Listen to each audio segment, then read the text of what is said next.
On this special edition of the RWBY After Show on AFTERBUZZ TV, we have an interview with the one and only Samantha Ireland, the voice of Nora Valkyrie, so stay with us. You're tuning into the destination for TV superfan discussion, AFTERBUZZ TV.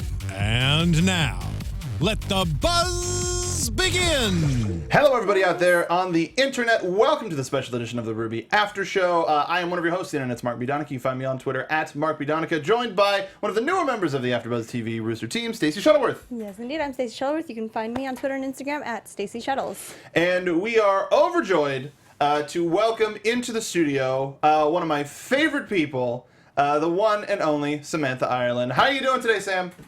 Good, thank you. It's good to see y'all. It's good to see you too, and we're actually seeing you through the magic of the internet. Yes, it's a wonderful and thing. And hearing my dog too. Yeah, wherever. our neighbor. Well, we'll try not to ask anything too pressing. So the last time we talked, you hadn't even gone in to watch or to record your season 4 stuff yet. What was your initial reaction to all of the material? Well, it comes in waves too. So I knew it was going to happen this volume, but I didn't know when things were going to happen. And so the beginning, the first couple chapters, they're a little bit lighter, the first couple of episodes. And so that, I knew it was going to happen eventually. So I was eager to see how it was all going to be written, what was going to be said.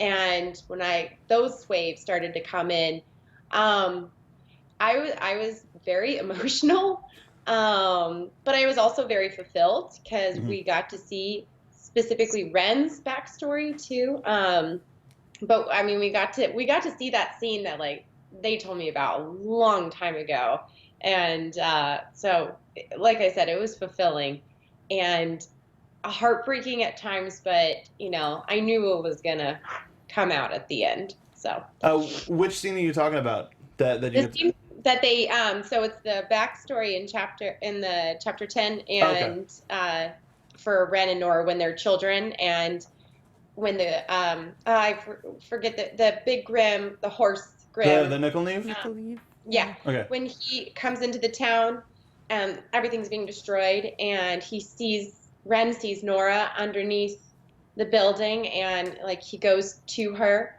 and then gives her a little hammer. Yeah. And just that whole interaction, and that's when she was he's her world now. And I was really eager to see that, and it was beautiful. That whole episode was done amazing.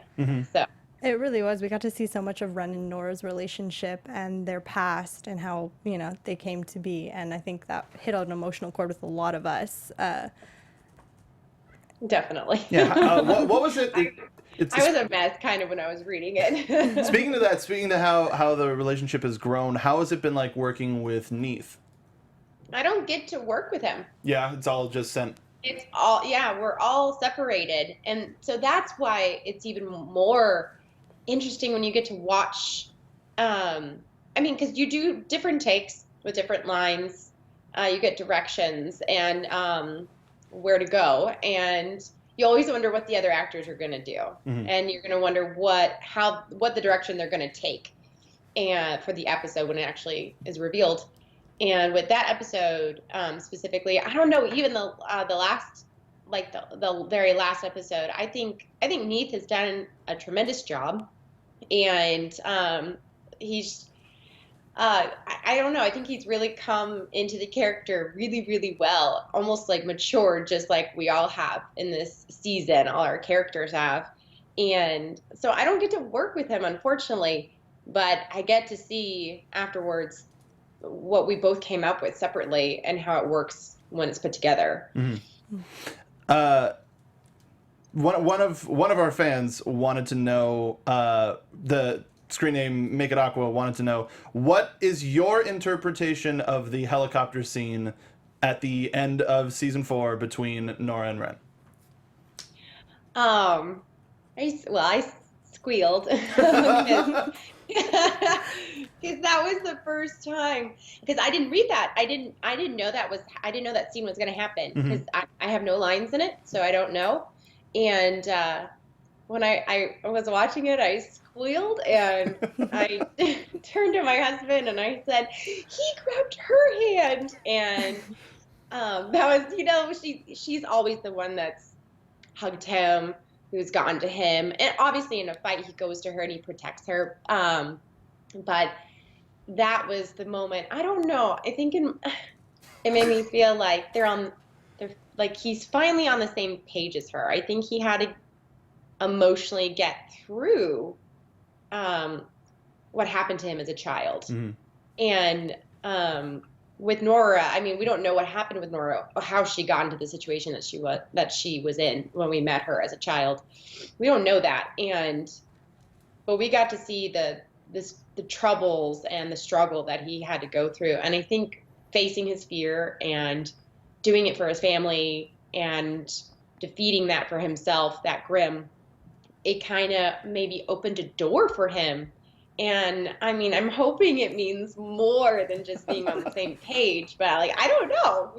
We'll see. But I loved it. I loved that scene. I thought it was really sweet. It brought me back to RTX this past year, where they showed the Chibi episode where Nora shaved the Ren R+N in the back of his head, and the crowd went crazy. And I can only imagine what the RTX Australia crowd, how they reacted when they got to watch that episode live. That's awesome as hell. I didn't get to see. I streamed a little bit of RTX, but I was so busy, and I didn't know they got to watch that live. That's awesome. Yeah, that was one of the mainstays. As if you didn't want to go to a RWBY panel at a RTX, because you never know what'll happen. Yeah, they showed the last episode. Really quickly from Isabella Lacey in chat, just wanted to say, sort of going back to the question that we just we sort of answered her question about Ren and Nora, but she wanted to say, "Hi Sam, thank you for voicing such an important character to her. I can't tell you how much I adore Nora." So that's a shout out to Isabel Lacey in chat. Well, thank you. Yeah. We got a whole bunch of people showing you so much love. Stacey, why don't you grab one of the questions from Adrian Ruiz? Do you have that one? Yes. Okay. Yeah, there you go. So he wants to know how Adrian Ruiz TNZ wants to know, how does a usual recording session go? Well, we're in a new space, which is really cool. I don't know if you guys knew that. So everything is big. It is, I don't even know how many more sides it's bigger. The spaces for the recording session alone, it's huge.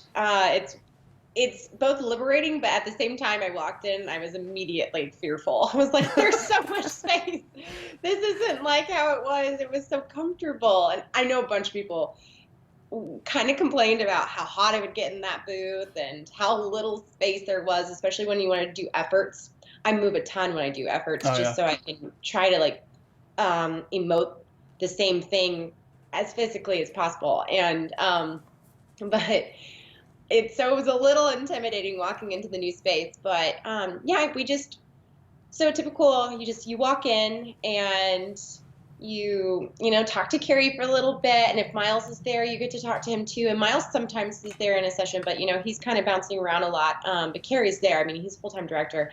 And then you'll have your sound recording artist. And so depending on, they'll usually send me the scripts before. We'll plan it out with my agent when I can be available to do a recording. And so I'll usually have time with the scripts before. I'll ask any questions before we start, and then we just kind of go into it. And so if it's a short scene and there's not a lot of lines, we'll just kind of go through all of the lines and go back and forth. Carrie usually reading the other lines.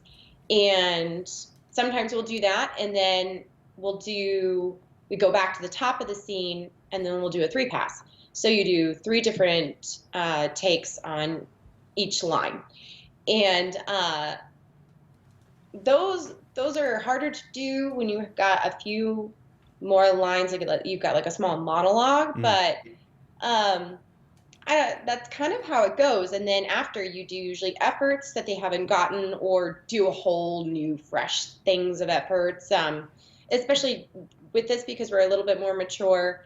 And I don't think my voice, I haven't changed my voice for this chapter because I just don't think it's necessary. And who knows, I think all our voices have matured no matter what, just because we've been with these characters for so long now.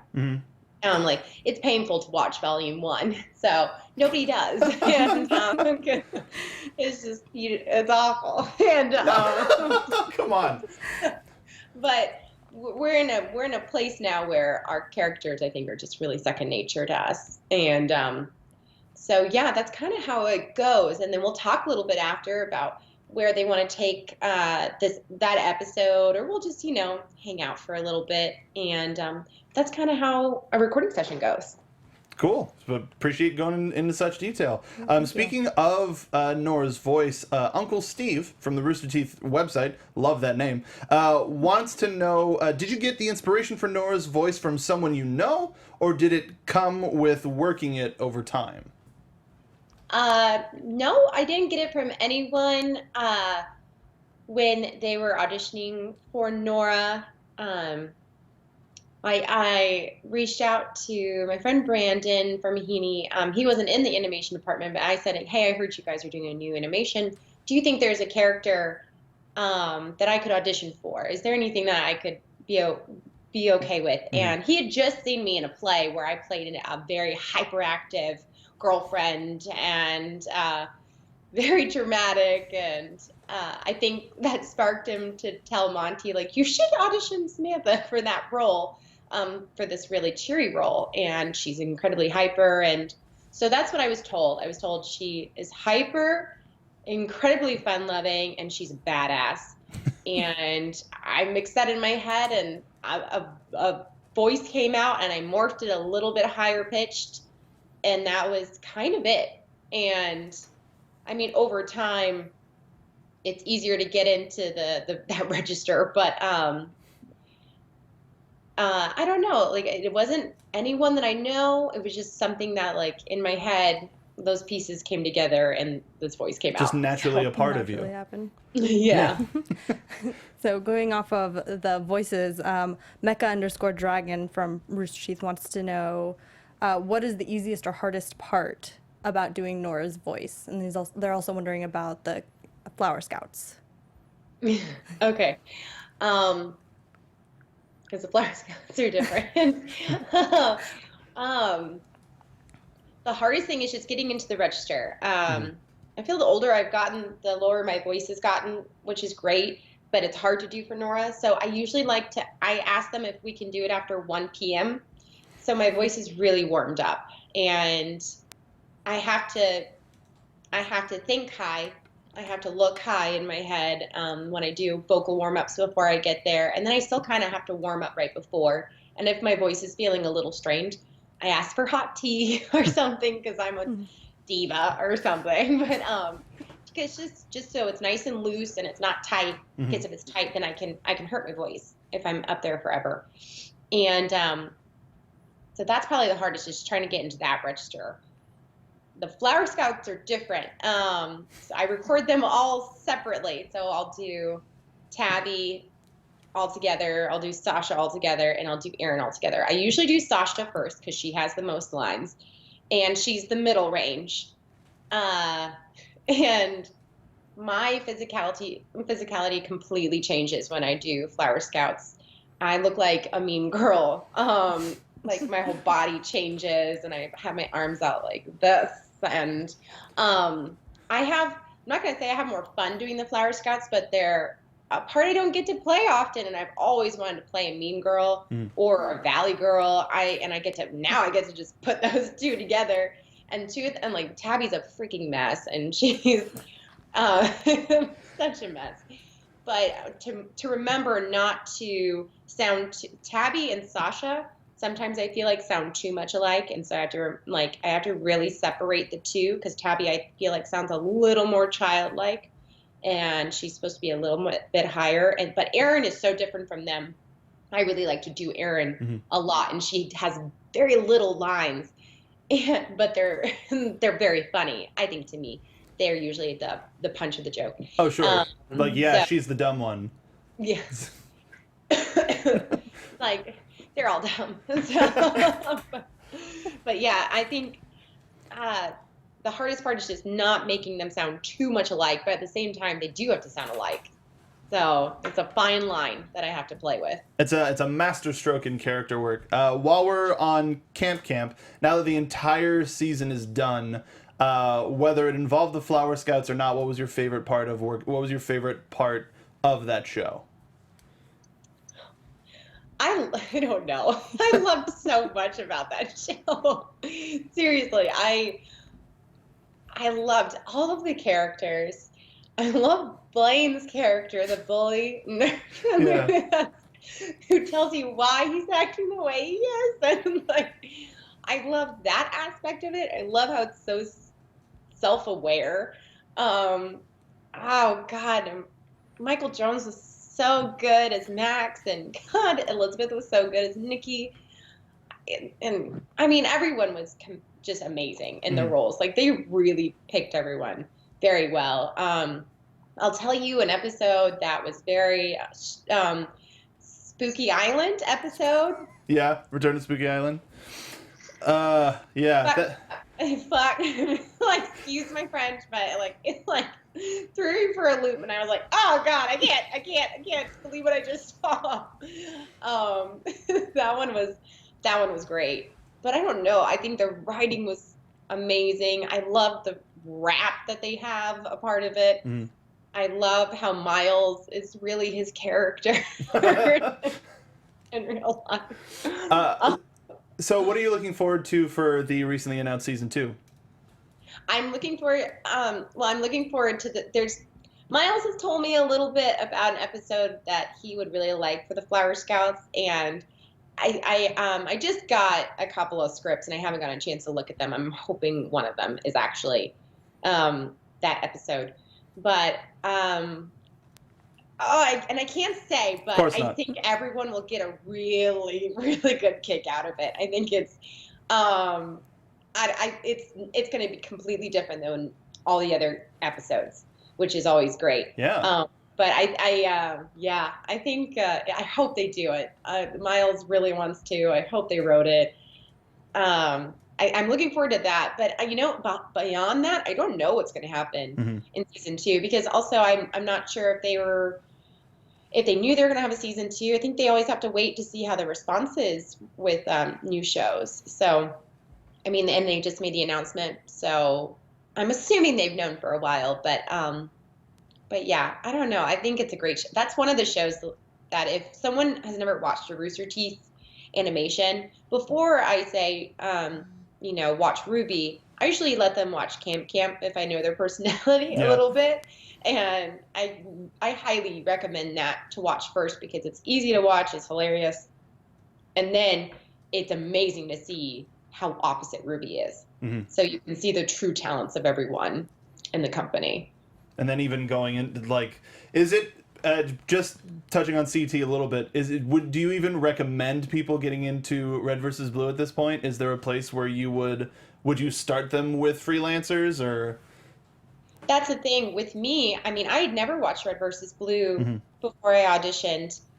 I knew a lot of people who did, and it's so different. I watched a couple of seasons leading up just so I knew about CT.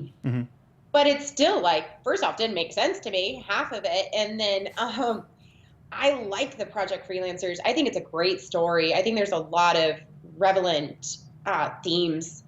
And if they're my friends and they don't want to watch a lot of animation, then I say, yeah, just start with Project Freelancer. Like, you'll see a bunch of really great storytelling. But overall, there's a lot of friends of mine that are really into video games, and they'll watch it all, or because it's so it's like, how many seasons now? Like 15?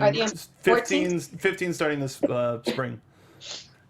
So it's crazy, like, where do you start? Do you start from the very beginning, or do you kind of start I don't know, because every season is different too. Yeah. It feels like some of them are episodic and then some of them aren't. And then you have the anthological one. And so I don't know. I suggest if you want to watch it whenever you want, because I can't give you much advice. But and I will say that was my first voice acting gig, CT, and I felt more confident in the role in season 10. But then, we all know what happens in season 10. So don't get too comfortable with anybody else, damn it. But so season 9 is just, it's hard. Like I said, like it's just like volume 1 for RWBY. It's hard to watch. And I've only seen it a couple times. I've only seen it probably twice, especially my first episode. I just felt, I don't know.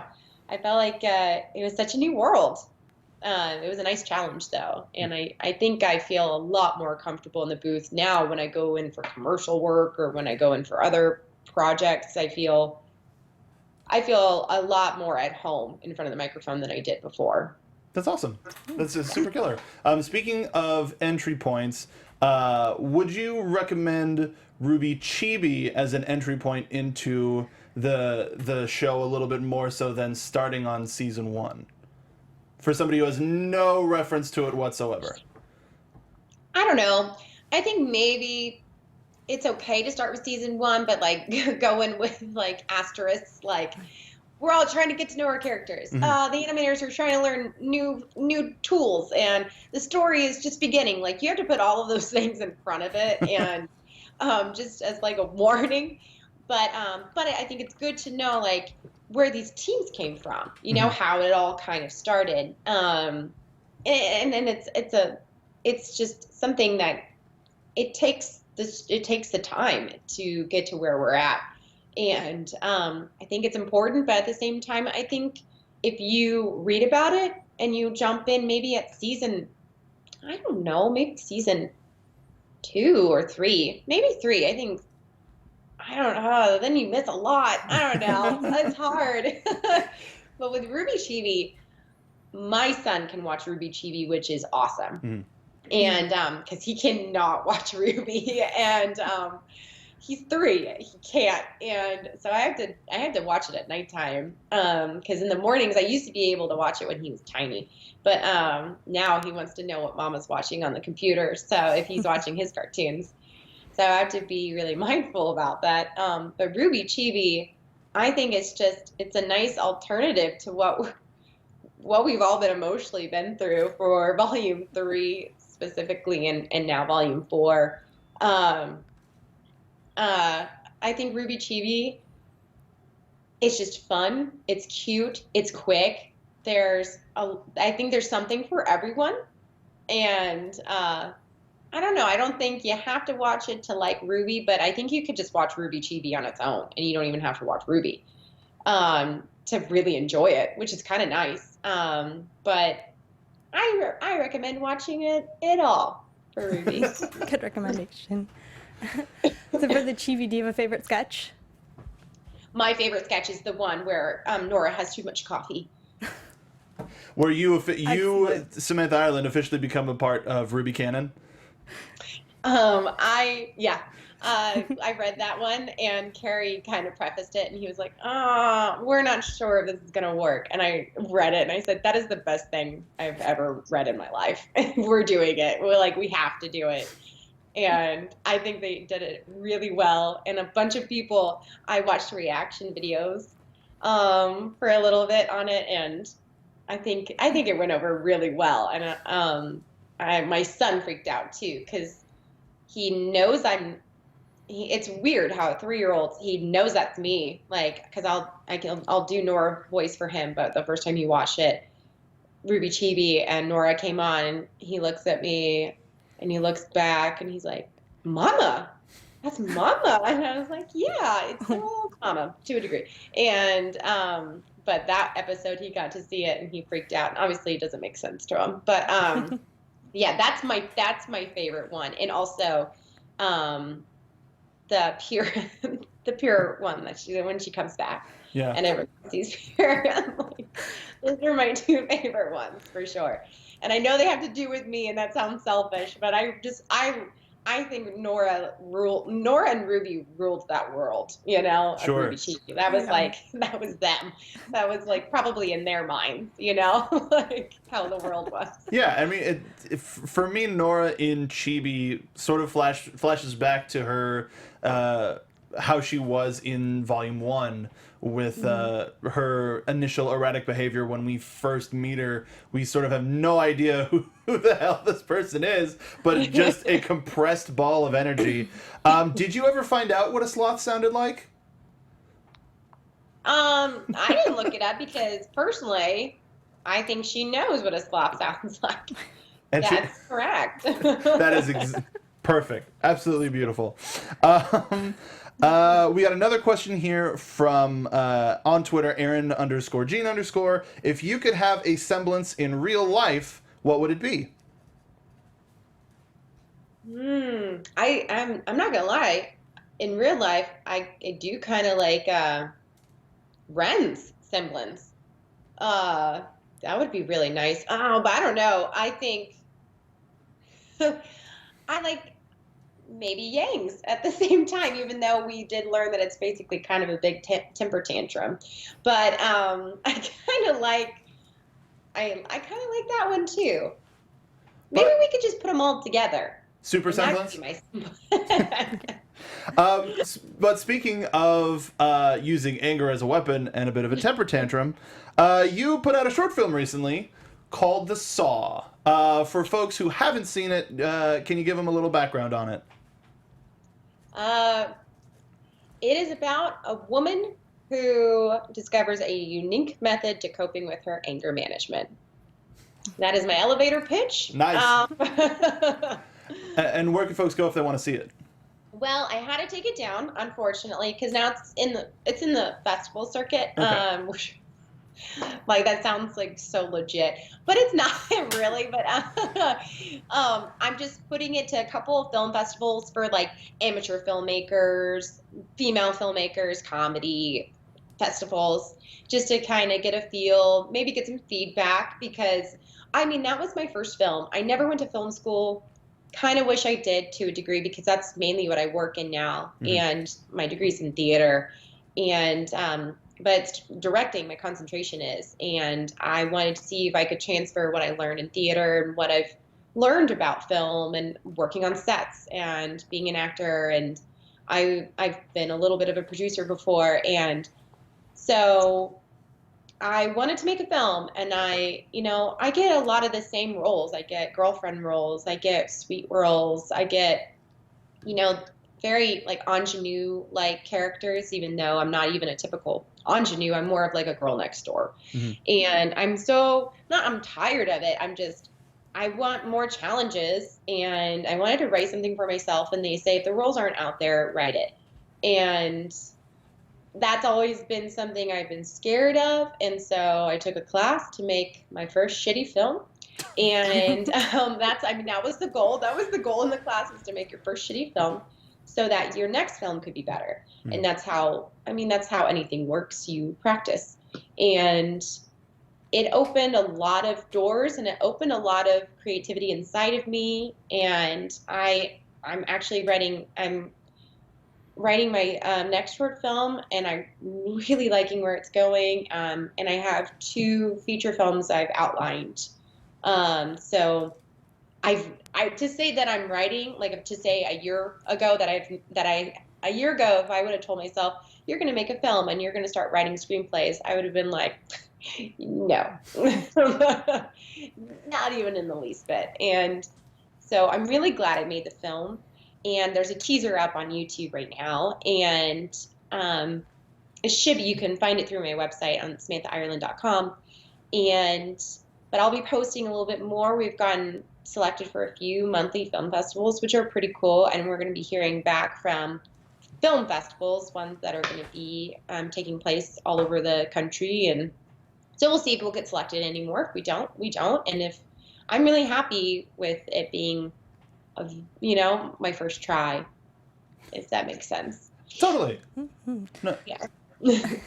And now with all of your connections with Rooster Teeth and you branching out into these new ventures, have Rooster Teeth Live approached you about any writing or directing? No, they haven't. I don't even know if they've actually seen it, because that I think I'd just be too nervous to send it to them. But also, like that's a whole different animal. Their internet, that's fast and furious writing. You know, like it's quick turnarounds. Mm-hmm. You know, when I as an a live action actor for them at times, you know, I can get a script and it could change the night before.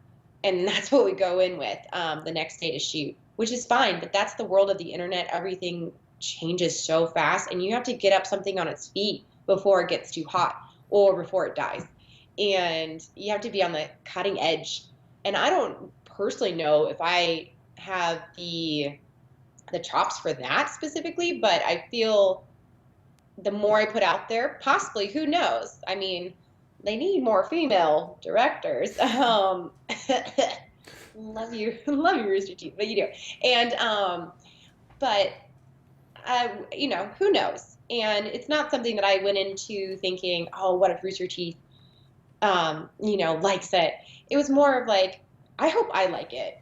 You know what I mean? Yeah. And I hope that I feel confident in myself and I continue to just not be scared. I think that's where it all kind of comes from. Like I'll be 30 in July, and in my head I'm like, that's so old, but it's so young, and it really is, and I have to hold on to that, and I need to not be so afraid. And I want to show my son that, you know, you can do anything that you put your mind to, and I want to show it as a woman though to him as well, that women can do anything that they want to do. And I want to raise my son to be a feminist and to know that it's an equal playing field. And a lot of my scripts have that tone to them. And so I hope we make the next one that I'm writing. My husband wants to make it this year, and it's very different from the Saw. It's drama, it's Western, and it's really brutal, and I like it. So we'll see what happens with that. But yeah, I don't know. I have been approached by some people actually about my writing, that was pretty cool. That's see if awesome. I have any directors like attached yet for some other projects, but not from Rooster Teeth specifically. Okay. But that's okay.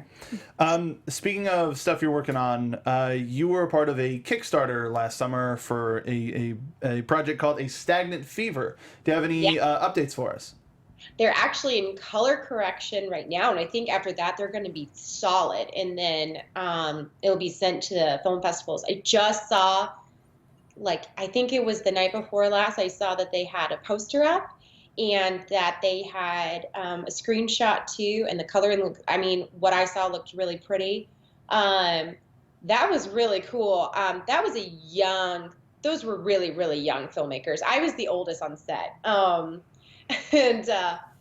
But they were incredibly professional. They built the set we shot it out of a house in Marble Falls, Texas, which isn't very far from Austin. But, and the house was like 1960s. The woman was she collected all that. Her whole home was right out of the 1960s, and it was a period piece. And, but I don't know. I haven't seen a cut yet. They say it's looking really good though. I did go in for some, ADR work, but what I saw looked really great, and I'm looking forward to that. And, I am really appreciative that when I put out that Kickstarter, I got a lot of positive responses from my Twitter followers, and people gave money to it. And I'm just really grateful that people actually would do that, for projects that aren't Rooster Teeth, and it was just about something I was a part of outside of it. And that was really, really, really rad. And, maybe they'll do it again because I'm going to have to do a Kickstarter for my film that I'm going to do later on. But it'll be a smaller one. And, but it's just, I don't know, to get the support from people from the Rooster Teeth community is truly amazing. And no wonder Rooster Teeth has done so well is because they've always connected with their community. And I think that is why they have succeeded so much, because they don't, I feel like people get too big for their britches sometimes. And that's when their connection to the people who were with them in the start, that can be lost. But I think Rooster Teeth's always, they're always concerned about making sure that their community is a part of what they're doing. And I think that's just been a very successful business plan for them, even. So, and it's helped people like Jen, and it's helped people like Shannon. Like they get support outside of Rooster Teeth stuff as well. Jen's got her women's podcast about horror films, and people love it. And Shannon he does a bunch of artwork, and he does a bunch of other projects too. And it's just amazing to see that people are interested in us too. Well, you've experienced the fandom firsthand. It's hard to not sort of become infected with that pure positivity and how much they actually they care for everybody involved in all of the projects. People go into the improv panel that everybody loves so much, and now a lot of those people are technically involved in the world of Rooster Teeth with Red versus Blue after Shannon's piece. Staying in the live action thing for area for one more second, how was working on day 5, and how did it differ from any other project you've done for the company? It was a longer day. I think that day was about a 13-hour day set shoot that day. So that was hard. Early morning, late, kind of late into the evening. No different with that specific crew. I didn't get, with working with the day 5 mini episodes. I don't think it was the same crew as it was for the episodes, the 40-minute episodes. I don't think it was the same crew because I knew a lot of that crew that I worked. It was more people for sure because it was SAG, new media. So there were a lot of positions filled. So there were people I didn't know, but overall I knew a lot of the crew, which was great. I haven't worked with Aaron as a director before, and he was awesome. I really liked working with him. He was a director that I felt like I connected pretty quick with, and I kind of knew what he was saying right away, which was great. But the day was long. Sorry about my dog. No, it's fine. It's fine.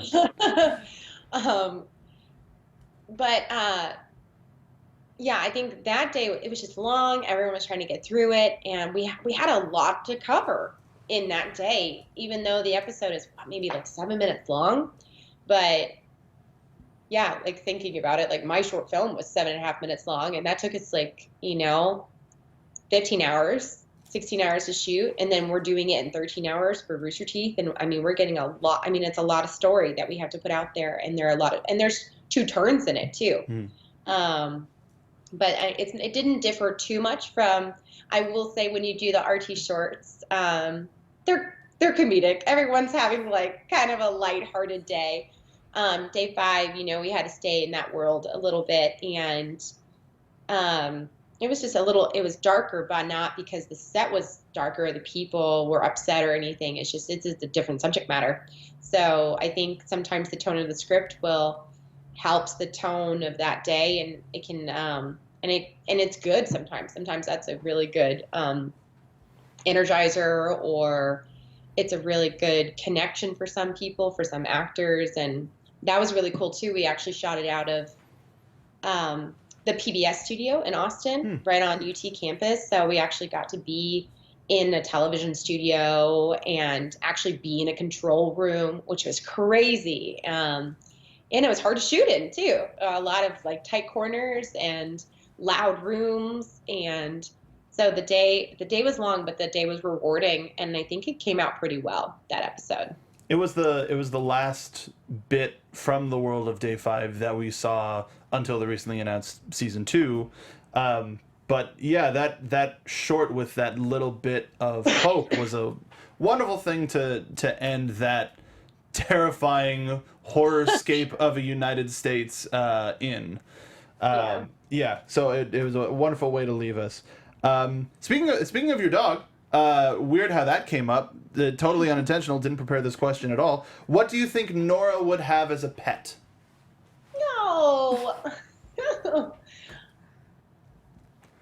Oh, I don't know. Kangaroo? No. Something that is just maybe no. Oh, I don't know.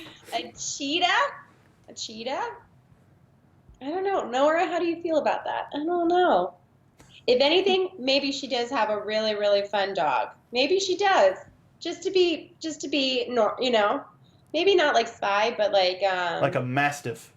Yeah, and like incredibly friendly Mastiff, but is like completely domineering and huge, and takes up a lot of space at the same time. But yeah, maybe a Mastiff.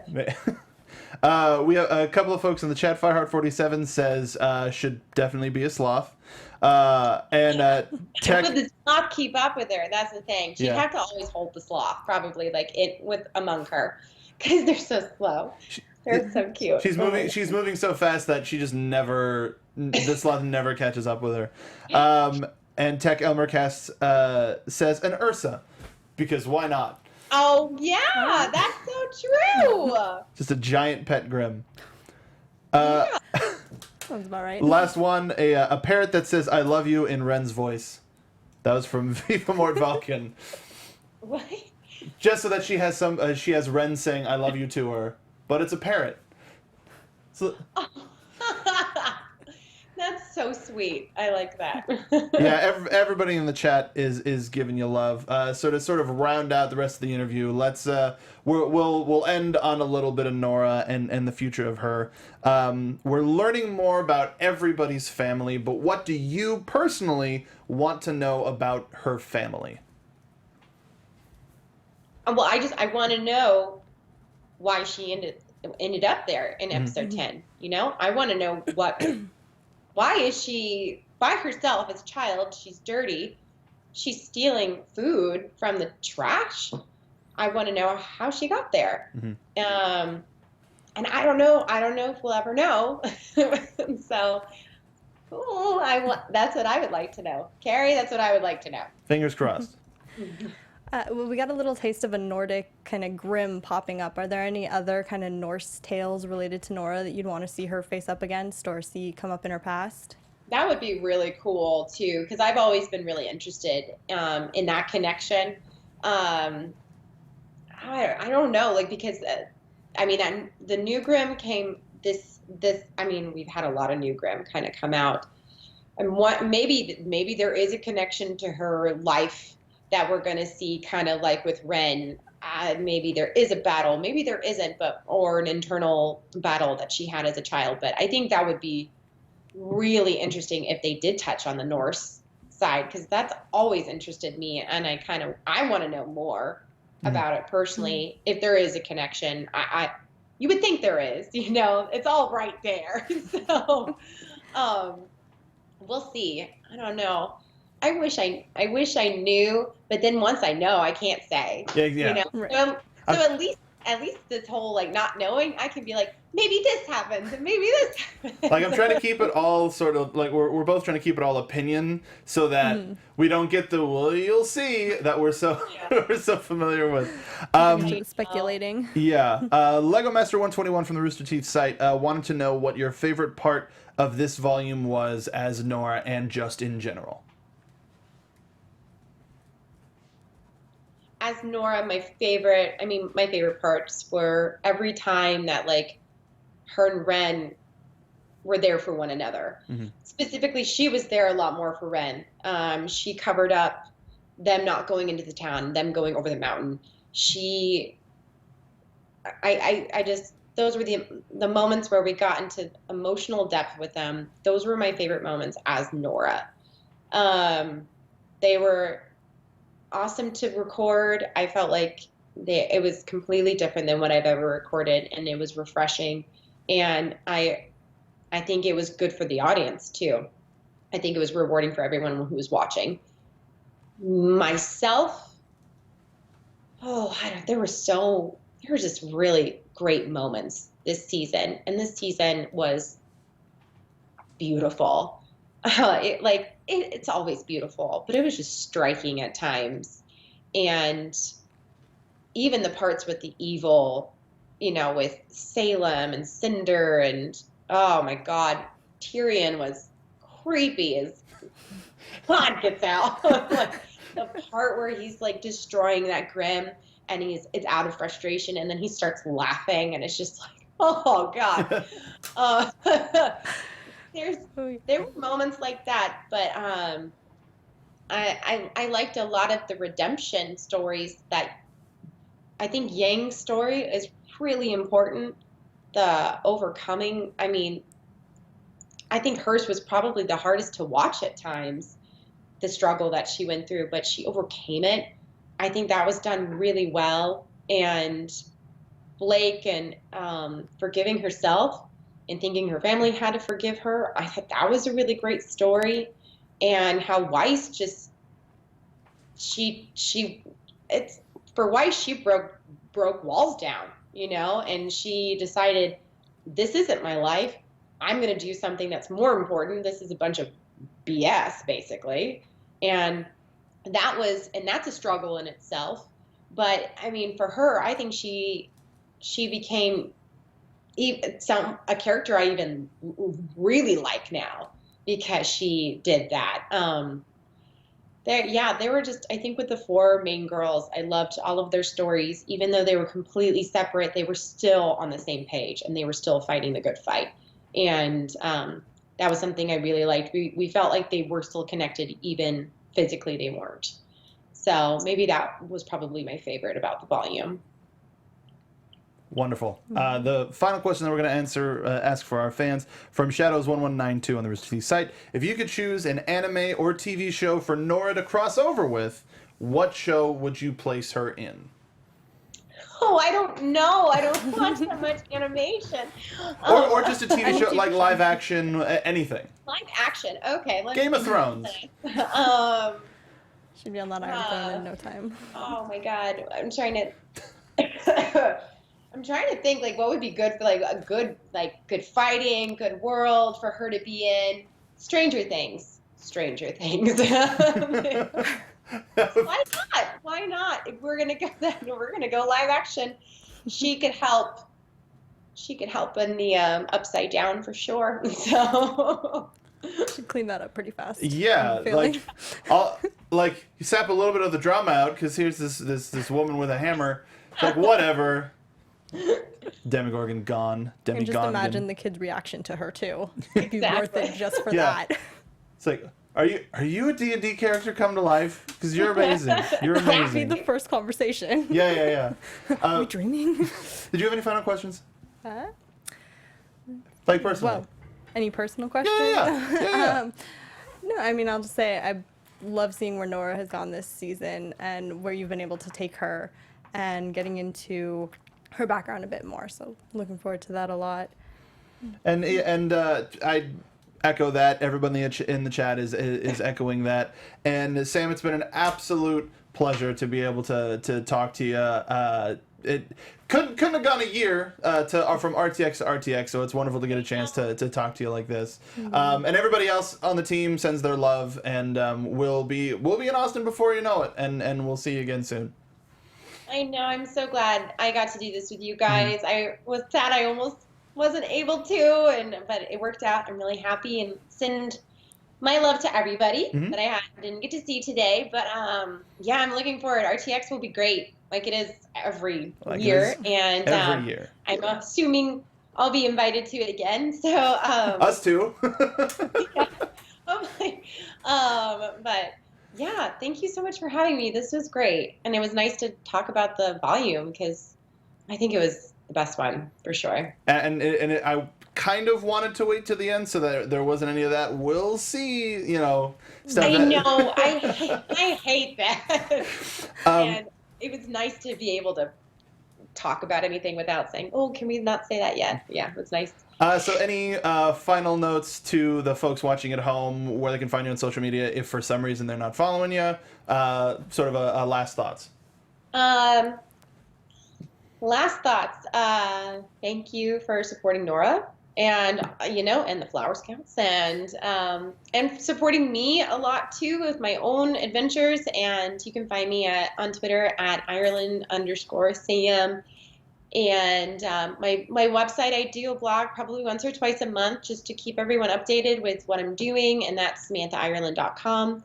And I have a Facebook page, Samantha Ireland Actress, and I keep updates with that. And please send me your fan art, whether that's to my P.O. box, which you can find on my website, or I like to use a new fan art every month. I think it just kind of keeps me jazzed a little bit about everyone's, excitement for the characters that I've played before. And that goes for all of them. And just send me your fan art. You can send it to SamanthaIrelandFanArt@gmail.com. And I'd love to just show it. I usually show it on my Twitter banner, my Facebook page, and I always do a little page about the artist too, so everyone can find their other artwork as well. Because you'd be surprised by just the amount of talent one person can have in that field.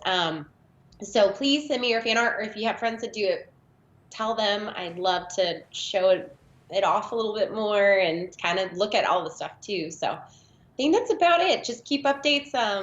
My husband and I are making our production company legit very soon, and we'll have a website up and going, and we'll probably do some crowdfunding for my next film, which is called Wolves Inside.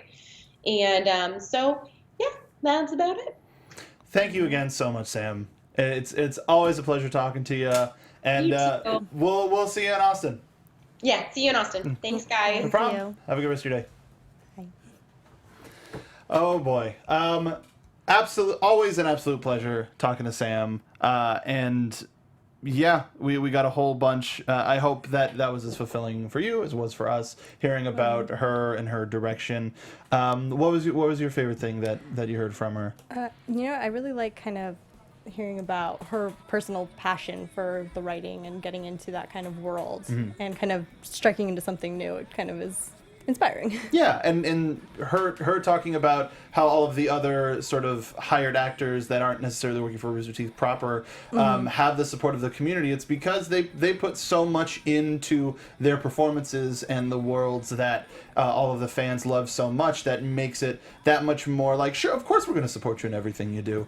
So thank you everybody who joined us for this very special episode of the RWBY After Show. Remember, tomorrow, if you're watching us live, we are going to be doing our finale episode for Volume 4, and then where we go from there, who knows? But until then, Stacey, where can the folks follow you? You can find me on Twitter and Instagram at Stacey Shuttles, or all across the web at Nerds Doing Stuff. And you can find me on Twitter at Donica. You can follow all of us at ABTV Rooster Team. That is where we'll have all of our updates, and if we have anything about any future interviews, any future after shows that we may not be doing currently that Rooster Team is adding to the slate, ABTV Rooster Team. Great place to go. You can follow all of us here at AfterBuzz TV. Make sure to leave us an iTunes review and a comment down below if you're watching on YouTube. Thank you so much for watching this episode of the RWBY After Show. Thanks again to Samantha Ireland. We will see you next time.